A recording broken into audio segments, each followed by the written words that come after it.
Hello students, अभी met again. Students, आज हम लोगों ने 10th स्टैंडर्ड स्टार्ट कर लिया था। उसमें पहला चैप्टर आर एनवायरनमेंट स्टार्ट किया था। आर एनवायरनमेंट में उस टाइम पे मैं आपको पावर बूस्टर क्लास मतलब थ्योरी कंप्लीट होने के बाद नहीं करवा पाई थी, सॉरी फॉर दैट इनकन्वीनियंस। तो आज हम आर एनवायरनमेंट की पावर बूस्टर क्लास उठा रहे। थोड़ा सा एक तरीके से देखा जाए तो अच्छा हुआ उस टाइम पे नहीं किया था, हल्का सा चेंज मिल गया। काफी टाइम से थ्योरी पढ़ते पढ़ते माइंड क्या है, बोर मोनोटोनियस हो जाता है। तो आज क्या है, थोड़ा सा ये इंटरेस्टिंग हो जाता है कि I am just reading what ever the displaying और मैं आपको क्या है उसके बारे में रिकॉल बता रही हूँ। तो अगर आप आर एनवायरनमेंट को थोड़ा भूल गए हो तो क्या होगा, ब्रशअप हो जाएगी वो चीज़ ना, पॉलिश हो जाएगी तो माइंड एकदम एक्टिव हो जाएगा कि मैम ने क्या क्या पढ़ा था सब कुछ वापस याद आ गया। ठीक है स्टूडेंट्स, तो let's start with the power booster class of our 10th standard first chapter our environment. और उसमें हम सबसे पहले क्या पढ़ेंगे, सारे चैप्टर की summary in the point wise. Let's start what you have learn. अभी तक आपने क्या पढ़ा है, क्या समझा है, क्या इंटरप्रेट किया है, उन चीजों के बारे में देखेंगे। देखिए पहला चैप्टर क्या है, आर एनवायरनमेंट की बात कर रहे हैं।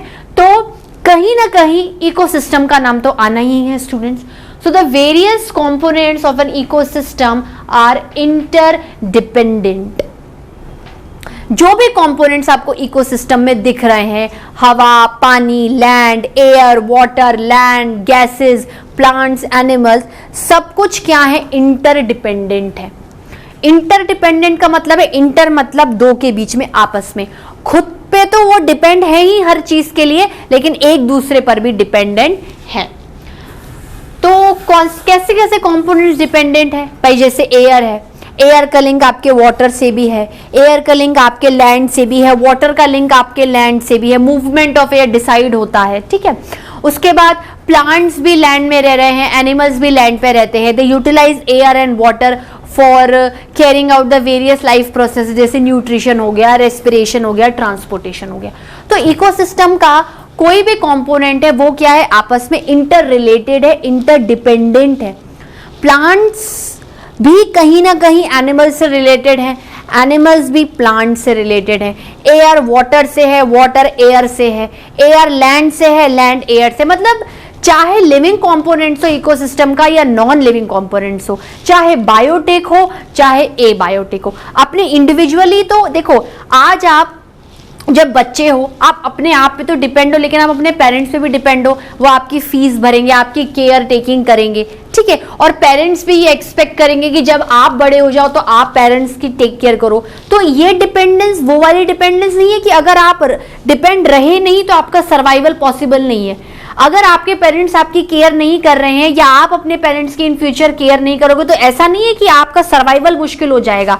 लेकिन if you are interdependent and it is beneficial for the environment. ठीक है, अब the producers make the energy from sunlight available to the rest of the ecosystem. Producers कौन है, producers are the plants, because actually they produce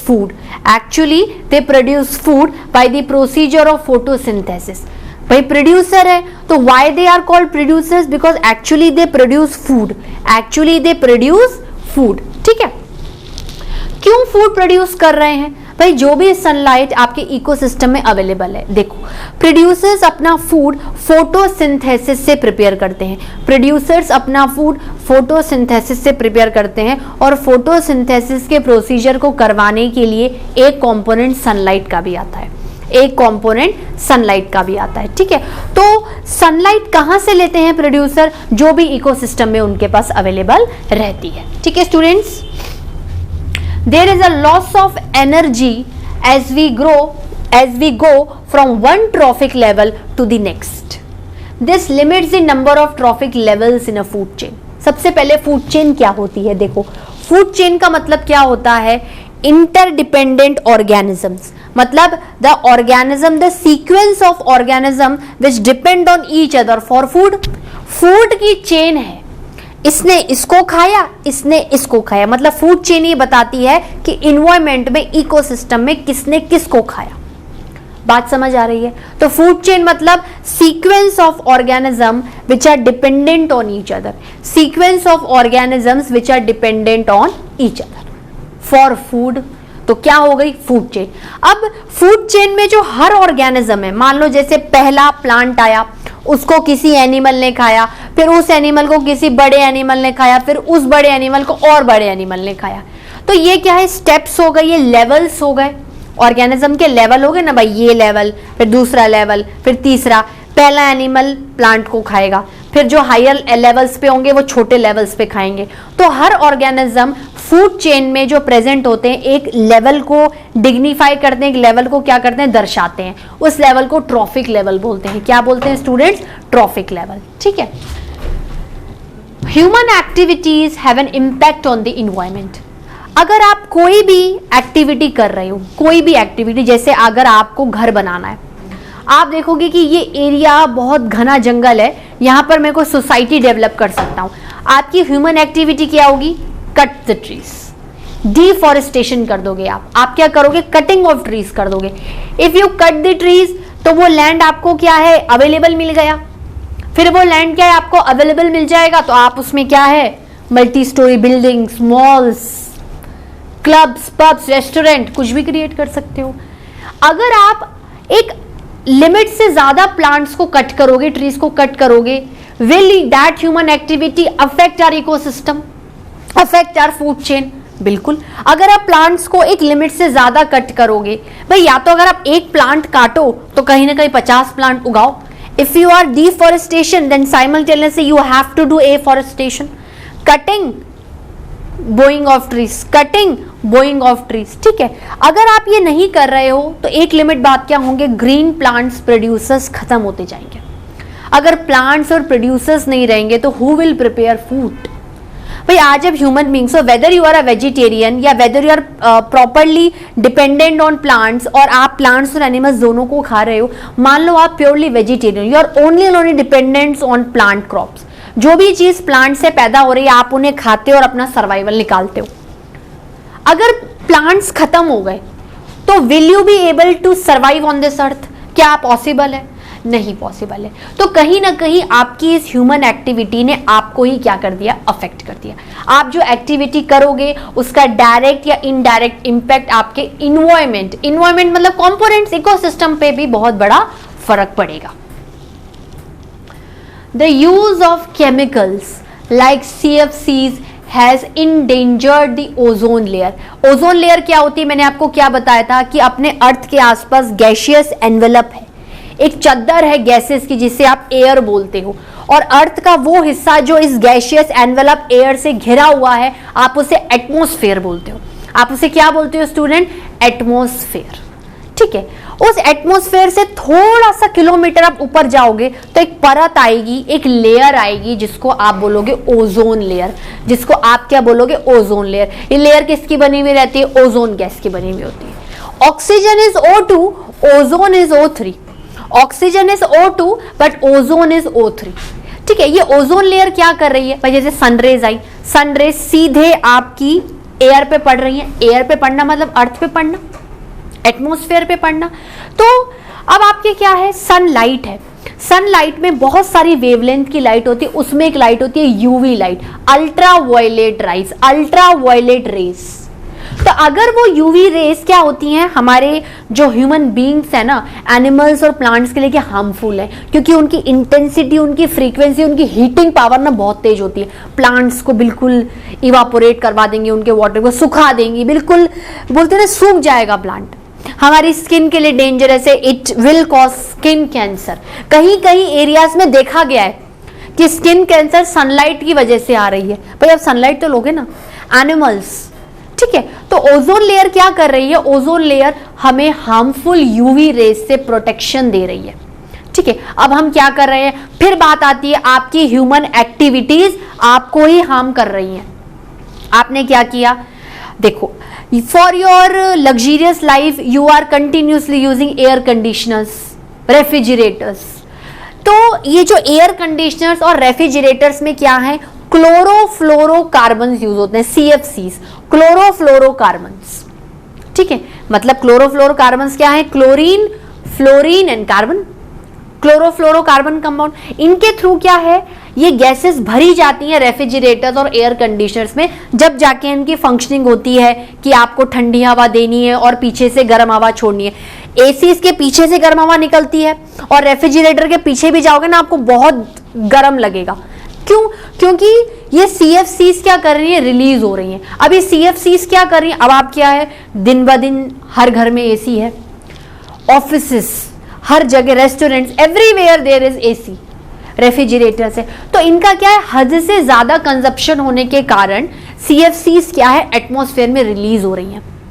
अब देखो, अगर जो चीज एटमॉस्फेयर में आएगी वो कहीं ना कहीं ओजोन के भी करीब आ जाएगी ना, तो ओजोन की क्या है, ओजोन की एक थिकनेस होती है, एक विड्थ होती है, जिसकी वजह से वो यूवी रेस को कंट्रोल करके रखता है। वो विड्थ क्या हो रही है, दिन ब दिन डिक्रीज हो रही है इन कंपाउंड्स की वजह से, इन एलिमेंट्स की वजह से। उसकी विड्थ डिक्रीज होने को कहा, ओजोन में होल हो गया है, ओजोन में छेद हो गया है। हो गया क्या, विड्थ कम होने के कारण वो उन यूवी रेस को क्या कर रहा है, अलाउ कर रहा है कि जाओ एटमॉस्फेयर में पेनिट्रेट करो, क्योंकि मेरे में अब इतनी एफिशिएंसी और कैपेसिटी नहीं है कि मैं आपको क्या करूँ, रोक सकूं, मैं वापस से आपको रिफ्लेक्ट बैक कर सकूं, क्योंकि विड्थ कम हो गई है, एक ओजोन होल क्रिएट हो गया है। ठीक है, तो since the ozone layer protect against the ultraviolet radiation from the sun, this could damage the environment. अगर आपके इकोसिस्टम के कंपोनेंट्स डैमेज हो रहे हैं तो डायरेक्टली इनडायरेक्टली आपका इन्वायरमेंट क्या हो रहा है, डैमेज हो रहा है। सारे प्लांट्स खत्म हो गए यूवी रेस से, who will maintain the food chain? ऐसे हिटेरोट्रॉफिक एनिमल्स या ऐसे हर्बीवोर्स एनिमल जिनपे कार्निवोर्स डिपेंड है, अगर हर्बीवोर्स खत्म हो गए तो फूड चेन बिगड़ गई ना, फूड चेन क्या हो गई, बिगड़ गई। तो अगर आपके ऑर्गेनिजम्स आपके एक्टिविटीज से खत्म होंगे तो ले दे के आपका इन्वायरमेंट क्या हो जाएगा, डिस्टर्ब हो जाएगा। तो ये जो ओजोन लेयर में जो छेद की प्रॉब्लम है, ओजोन जो होल हो गया है, इंडेंजर्ड मतलब आपके लिए क्या है, डेंजरस है। ठीक है, the waste we generate may be biodegradable and non biodegradable. आपकी एक्टिविटीज है, आप डे टू डे एक्टिविटीज में चीजें यूज कर रहे हो, खाते हो, पीते हो, वेस्ट मैटर को आउट करते हो बॉडी से, ये क्या होती हैं, मेजॉरिटी में दो कैटेगरीज में आती हैं, बायोडिग्रेडेबल, नॉन बायोडिग्रेडेबल। बायो मतलब लिविंग ऑर्गेनिज्म, नॉन मतलब non living organism, not related to life, और डिग्रेड करना मतलब बड़ी कॉम्प्लेक्स चीज है, उसे तोड़ के क्या करना है, छोटे छोटे सिंपलर चीजों में क्या करना है, तोड़ देना है। ठीक है, तो बायोडिग्रेडेबल मतलब ऐसे वेस्ट जिनको लाइफ के फॉर्म्स, कोई माइक्रो ऑर्गेनिज्म ले लो, मतलब लिविंग ऑर्गेनिज्म से क्या करते हैं, कोई ना कोई एक्टिविटीज से उसको डिग्रेड कर देते हैं, उसको छोटे फॉर्म में तोड़ देते। छोटा फॉर्म हार्मफुल नहीं होगा इन्वायरमेंट के लिए, बड़ा फॉर्म हार्मफुल होगा। नॉन बायोडिग्रेडेबल मतलब जैसा यूज करोगे वैसा का वैसा मिल जाएगा, छोटे टुकड़ों में नहीं टूट पाएगा। ठीक है, छोटे छोटे सिंपलर फॉर्म में नहीं आ पाएगा, जैसे पेपर है। ठीक है, आप ये जो छिलके हैं, संतरे के छिलके हैं, वेजिटेबल फ्रूट्स के छोटे छोटे छिलके हैं, आप डाल दो, थोड़ी देर बाद ऑर्गेनिजम्स इन पे आएंगे, चींटियां आ जाएंगी, कीड़े मकोड़े आ जाएंगे, और छोटे छोटे आपको कभी कभार तो दिखेगा ही नहीं, गायब ही हो जाएगा, मतलब डिग्रेड हो गया। वो एक्चुअली क्या है, फूड चेन के ही किसी ऑर्गेनिज्म में आ गया, वो दूसरा उसको खाएगा, ऑटोमेटिकली वो चीज एनवायरमेंट में क्या होगी, बार बार रिसाइकिल हो जाएगी। पर अगर आपने क्या कर दिया, कोई प्लास्टिक फेंक दिया, पॉलीथीन पड़ी रहेगी, वो पड़ी रहेगी, उसको कोई डिग्रेड नहीं कर सकता, कोई ऑर्गेनिज्म डिग्रेड नहीं कर सकता। इवन आप देखना, प्लास्टिक अगर काऊ खाती है ना तो काऊ को भी प्रॉब्लम हो जाती है। गायें आपने देखी हैं, वो आपके बाहर एनवायरमेंट में बैठी रहेंगी, पॉलीथीन को निगल जाएंगी, तो वो पॉलीथीन उनकी वजह से काउस की डेथ भी हो जाती, क्योंकि उनकी बॉडी में ऐसी कोई चीज ही नहीं है, जो उनका डाइजेस्टिव ट्रैक्ट है उनमें ऐसा कोई एंजाइम ही नहीं है जो उस प्लास्टिक को क्या कर दे, तोड़ के सिंपलर फॉर्म में तोड़ सके। तो एक्चुअली आपको क्या करना चाहिए, अगर आपको अपने इन्वायरमेंट को प्रिजर्व करके रखना है तो आपको नॉन बायोडिग्रेडेबल चीजों का यूज क्या करना है, दिन ब दिन कम करते जाना है। भाई बायोडिग्रेडेबल तो क्या हो जाएगी, रिसाइकिल हो जाएगी, आप उसे बार बार रिसाइकिल रीयूज कर सकते हो, you can put it in the category of 3 R's। पर नॉन बायोडिग्रेडेबल में आप ऐसा कुछ भी नहीं कर सकते हो। The disposal of the waste we generate is causing serious environmental problem। आप अपने घरों में क्या करते हो, चीजें यूज कर सकते हो, कूड़ा करकट साइड में फेंका, केले का छिलका लिया साइड में फेंका। अब मैं आपको बार बार कह रही हूं कि सारी चीजें बायोडिग्रेडेबल नहीं होती स्टूडेंट्स, सारी चीजें बड़े कॉम्प्लेक्स फॉर्म में, सिंपलर फॉर्म में नहीं टूटती। ठीक है, तो अगर जो वेस्ट नॉन बायोडिग्रेडेबल है, अगर उसका एक लिमिट बाद अमाउंट दिन ब दिन इन्वायरमेंट में बढ़ता गया, बढ़ता गया, बढ़ता गया, बढ़ता गया, बढ़ता गया, बढ़ता गया, तो क्या हो जाएंगी, गंदगी क्रिएट हो जाएगी। पहली बात तो जो पहले चीज है वही नहीं खत्म हो रही, एडिशनल डाल रहे हो। ठीक है, मेरे ख्याल से अगर वो सॉइल में चली गई तो सॉइल के विटामिन्स, न्यूट्रिएंट्स, मिनरल्स को खत्म कर देगी। अगर वो वाटर में चली गई तो वाटर को पॉल्यूट कर देगी। ठीक है, और अगर आपने उसको अनवांटेड कंबशन किया, जलाया, तो एयर पॉल्यूशन कर देगी। अगर इनकेस वो पॉल्यूशन करेगी एयर, वाटर, लैंड का, तो क्या आपके नॉन लिविंग कंपोनेंट्स की वजह से आपके लिविंग कंपोनेंट्स नहीं होंगे? अगर आपके आसपास वाटर गंदा हो गया, एयर पॉल्यूट हो गई, ऐसी गैसेस आ गई एयर में जो आपके लिए हार्मफुल है, क्या वो प्लांट्स एंड एनिमल्स को अफेक्ट नहीं करेंगी? स्टूडेंट्स, बिल्कुल अफेक्ट करेंगी। ठीक है, that is the end of your power booster class. Power booster class में आपकी समरी कंप्लीट हुई है। ठीक है, आप इन पॉइंट्स को क्या कर लीजिए, अच्छे से एक बार देख लीजिए पावर बूस्टर क्लास में। इसके बाद हम लोग एनसीईआरटी के सॉल्व क्वेश्चंस को डिस्कस करते हैं। ठीक है स्टूडेंट्स, सो स्टूडेंट्स, हमने अपने 10th के आर एनवायरमेंट की पावर बूस्टर क्लास में समरी कंप्लीट कर ली थी। अब हम एक बार फटाफट एनसीईआरटी बेस्ड एक्सरसाइज देख लेते हैं। ठीक है, let's start with the first question. Which of the following group contain only biodegradable item? इन चारों ऑप्शंस में ऐसे कौन से ऑप्शंस हैं जो तीनों मिलाकर बायोडिग्रेडेबल है? बायोडिग्रेडेबल मतलब जिनके ऊपर कोई आकर उनको कॉम्प्लेक्स फॉर्म से सिंपलर फॉर्म में तोड़ सकता है, डिग्रेड कर सकता है। ठीक है, ग्रास, फ्लावर एंड लेदर, क्या तीनों बायोडिग्रेडेबल है? नहीं, नहीं है। लेदर तो नॉन बायोडिग्रेडेबल है। Grass, would and plastic, plastic non biodegradable है। fruit peels, cake and lime juice, lime juice never considered as any biodegradable, non biodegradable. cake, wood and grass, तीनों क्या है? बायोडिग्रेडेबल के ऑप्शंस में आते हैं। तो answer D is the correct one. Question number 2, which of the following constitute a food chain? इन तीनों में ऐसी कौन सी सीरीज है जो फूड चेन को दर्शाती हैं कि पहले को दूसरे ने खाया, दूसरे को तीसरे ने खाया? Let's see the option students. Grass, wheat and mango, no. Grass, goat and human, सोचो। ग्रास एक प्रोड्यूसर है, प्लांट है, गोट एक हर्बीवोर है और ह्यूमन एक कार्निवोर है। ये काफी हद तक फूड चेन है कि ग्रास को गोट ने खाया, गोट को ह्यूमन ने खाया। It constitute a food chain, but never go, जब तक आप चारों ऑप्शंस को नहीं देखो करेक्ट आंसर पे कभी मत जाना। तो let's see the next 2 options also. Goat, cow and elephant, नहीं, काउ गोट को नहीं खाएगी। काउ गोट को नहीं खाएगी क्योंकि cow is a herbivore, it is not a carnivore. वो तो डायरेक्ट प्लांट्स पे डिपेंड रहती है, एनिमल्स पे डिपेंड नहीं रहती है। Grass, fish and goat, not at all. Fish पानी में रहती है, वो ग्रास पे कैसे आ जाएगी? ठीक है, देन गोट भी फिश को नहीं खा सकती। चलो ठीक है कि ग्रास है, कुछ छोटे छोटे हर्ब्स एंड श्रब पानी में उग रहे हैं, वो उसे खा रही है, लेकिन गोट फिश को नहीं खाएगी क्योंकि goat is a terrestrial animal, it never goes inside the water to eat the fish. तो the option number B is the correct one कि ग्रास को गोट ने खाया, मतलब घास को बकरी ने खाया, और बकरी को ह्यूमंस खाते ही हैं। You very well know the non-vegetarians very fond of eat of chickens and goat. ठीक है, तो क्या था? Option number B is the correct one. Now question number 3, which of the following are environment friendly practices? मतलब ऐसी कुछ चीजें आप क्या करोगे कि आप इन्वायरमेंट को हेल्दी रख रहे हो। भाई आपका कोई फ्रेंड है, अगर आपका कोई बहुत ज्यादा अच्छा फ्रेंड होगा ना तो आप उसके लिए हमेशा अच्छा ही करोगे, बुरा नहीं करोगे।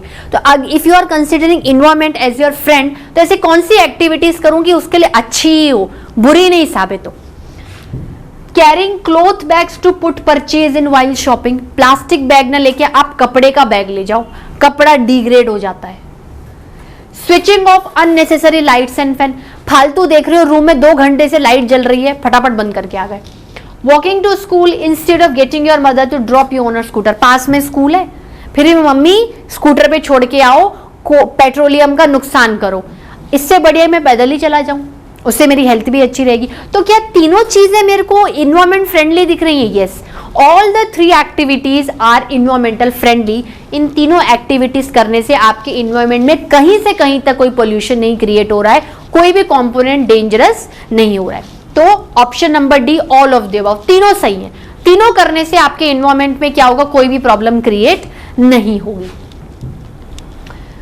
What will happen if we kill all the organism in one trophic level? जैसे कोई आपका एक ट्रॉफिक लेवल है, गोट गोट गोट गोट गोट का, हर ट्रॉफिक लेवल में गोट एक ट्रॉफिक लेवल पर आ रही है, आप सारी गोट्स को किल कर दो, क्या फर्क पड़ेगा आपकी फूड चेन में, ये बता रहे हैं। The population of organisms in the previous level would increase.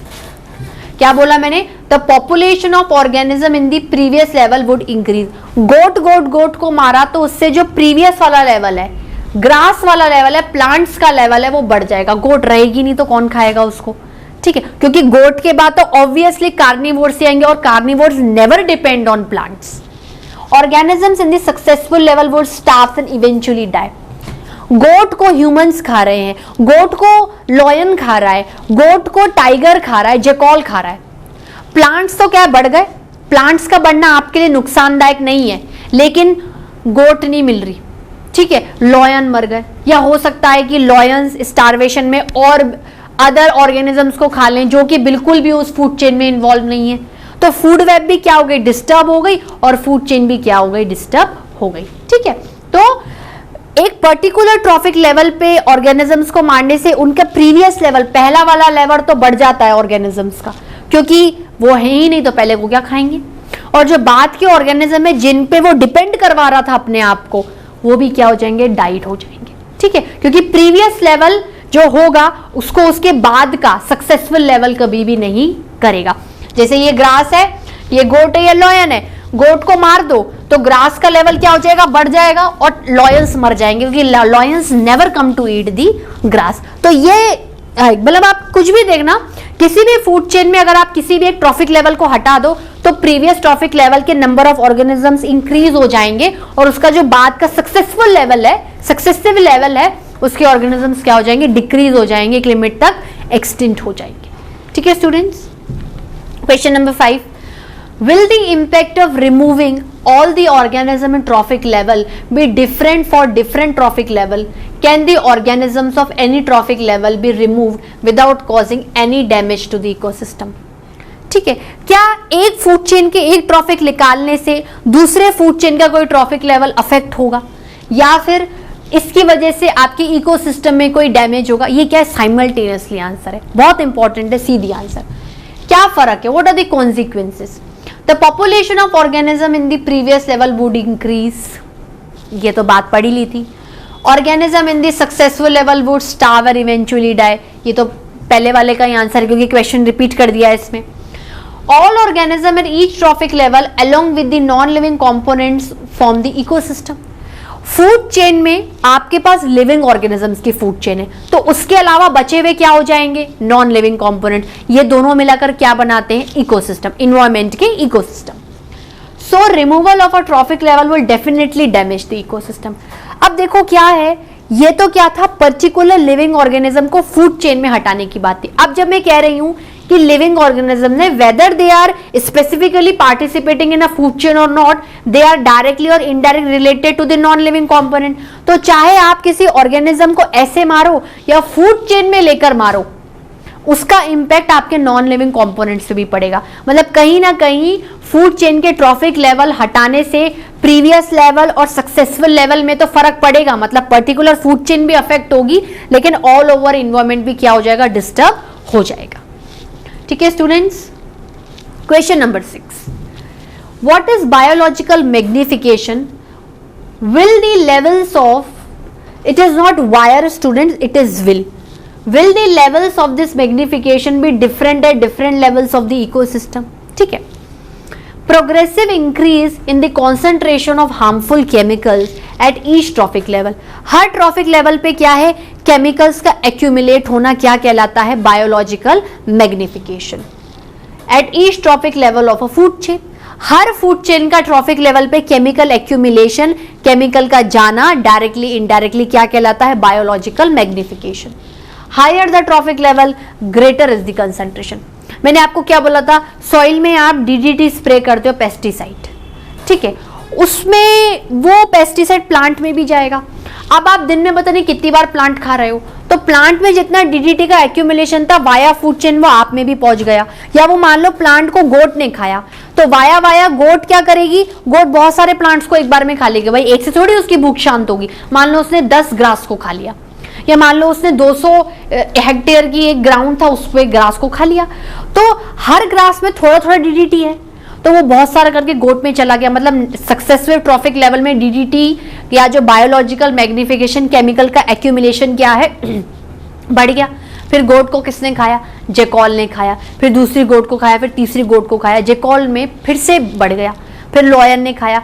मतलब वैसे देखा जाए तो फूड चेन में ऑर्गेनिजम्स का जो फूड का कॉन्सेंट्रेशन है वो कम हो रहा है, लेकिन मैग्निफिकेशन के केस में क्या है, केमिकल का एक्यूमुलेशन क्या है, बढ़ रहा है। ठीक है students. Question number 7, what are the problems caused by the non biodegradable waste that we generate. Waste भी हम जनरेट कर रहे हैं, लेकिन अगर नॉन बायोडिग्रेडेबल कर रहे हैं, जो डिग्रेड नहीं हो रहा, जो सिंपलर फॉर्म में टूट नहीं रहा, जो रिड्यूस नहीं हो रहा, जो रिसाइकिल नहीं हो रहा, जो रीयूज नहीं हो रहा, उससे हमें क्या क्या प्रॉब्लम्स हो सकती है। Accumulation of such waste pollute water and soil. ठीक है, accumulation of such waste pollute water and soil. ठीक है, non biodegradable occupy a good amount of space, can be extremely harmful which consume by living organism. देखो मैंने तब भी बताया था, अगर ये डिग्रेड नहीं होगा, सॉइल में गया सॉइल पोल्यूशन कर दिया, वाटर में गया वाटर पोल्यूशन कर दिया, एयर में हुआ एयर पोल्यूशन कर दिया।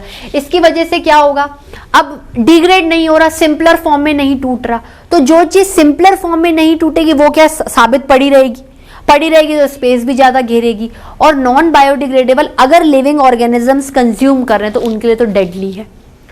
ठीक है, पड़ी रहेगी, क्या वो पॉइजनस हो सकती है, टॉक्सिक हो सकती है, क्योंकि डिग्रेड नहीं हो रही, सिंपलर फॉर्म में टूट नहीं रही है। ठीक है students, if all the waste we generate is biodegradable will this have no impact on the environment.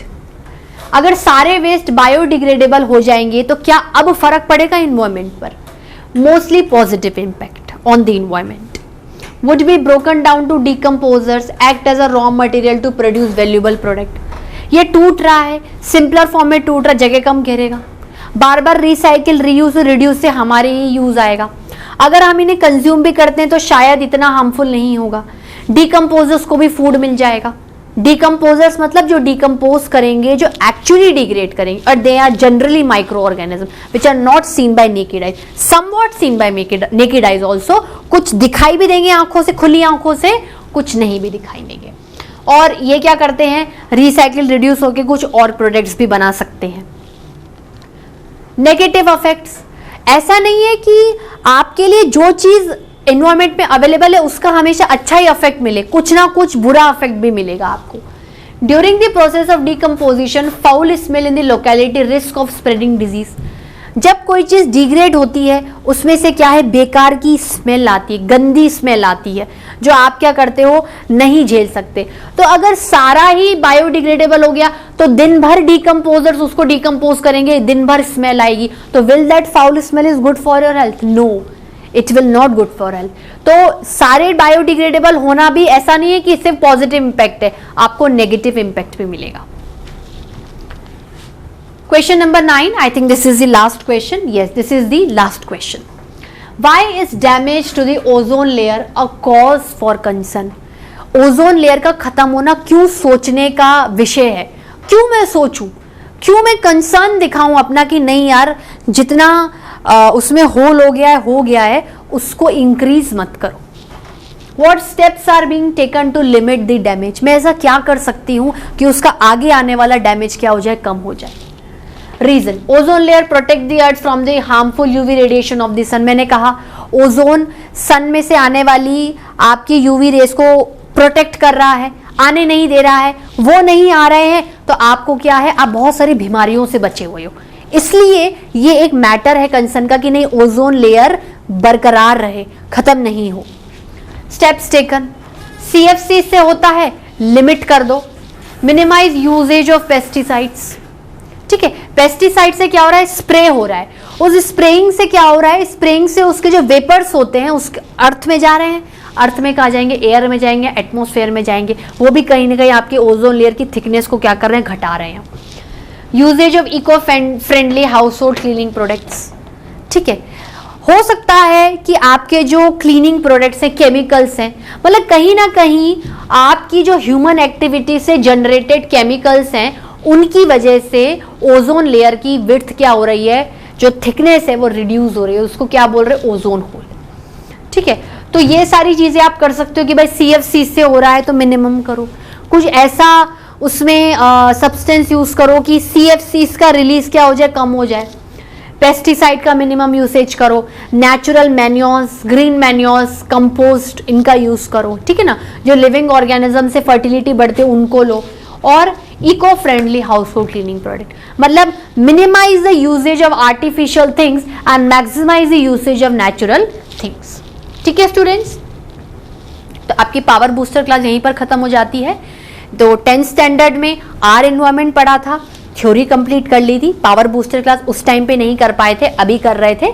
तो हमने पावर बूस्टर में क्या था, समरी उठाते थे, कुछ फैक्ट्स हैं इसमें नहीं थे स्पेशल पॉइंट, तो समरी के बाद NCERT की सॉल्व एक्सरसाइज, तो जैसे कि आपके 10th के बोर्ड में और जो आपके ये जो जैसे कुछ टेस्ट वगैरह होते हैं स्कूल्स में, जो हर थोड़े में SA1 SA2, उसमें बहुत हेल्प करेंगे। आप अच्छे से पढ़िए, इसको लिखिए, जो पैटर्न मैंने फॉलो किया है उन्हें याद करके जाइए। और फिर हमने क्या था, लाइफ प्रोसेसेस किया था। तो लाइफ प्रोसेसेस में हम ट्रांसपोर्टेशन कर चुके थे, एक्सक्रीशन करने के बाद उसमें हम लोग उसकी पावर बूस्टर क्लास डिस्कस कर लेंगे। मतलब 10th स्टैंडर्ड का पहला chapter our environment completely complete, then life processes start हो गया था, उसमें भी आपका चैप्टर क्या हो जाने वाला है, कंप्लीट होने वाला है। ठीक है students, till then bye bye, have a nice day.